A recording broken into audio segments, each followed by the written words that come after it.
आगे देखें आप सेकुलरिज्म इन इंडिया, हमारा next topic. India has a long history of various rulers.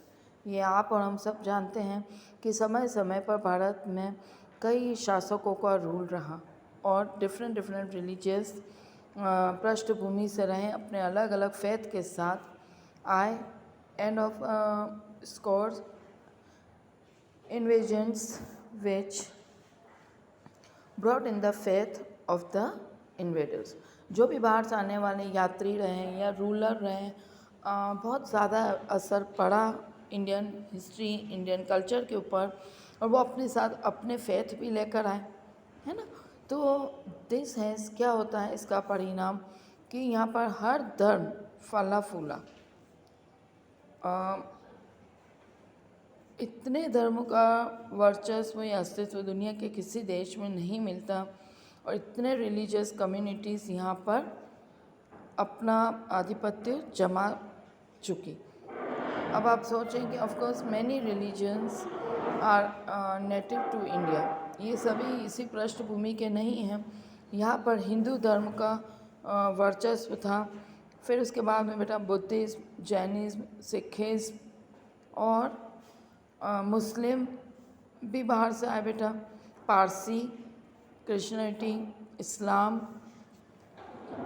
But it was much later in the 18th century as अब British East India Company ने इसी धर्म को मुद्दा बनाकर फूट डालो और राज करो की नीति अपनाई। लेकिन इससे पहले जो मुग़ल आए थे उनके द्वारा ऐसा नहीं किया गया। उन्होंने सब धर्म को एक समान, एक जैसे नज़रिए से देखा और हर मज़हब को फलने फूलने में अपना कंट्रीब्यूशन दिया। लेकिन अंग्रेज़ों की नीति थोड़ी अलग थी। अब आप और देखें, the original text of the preamble is adopted by the constituent. अपनी जो संविधान निर्मात्री असेंबली या सभा थी उनके द्वारा did not contain the term secular. ये टर्म बेटा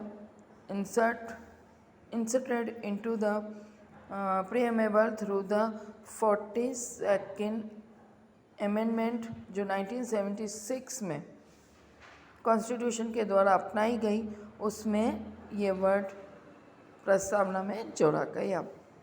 और आगे देखिए आप, secularism can be interpreted in the Indian context to be having this features. अब क्या बेटा इनके फीचर्स हैं वो हम डिस्कस करेंगे। इस तरह बेटा हमने देखा कि सेक्युलरिज्म की ज़रूरत इंडिया में क्यों महसूस की गई, है ना।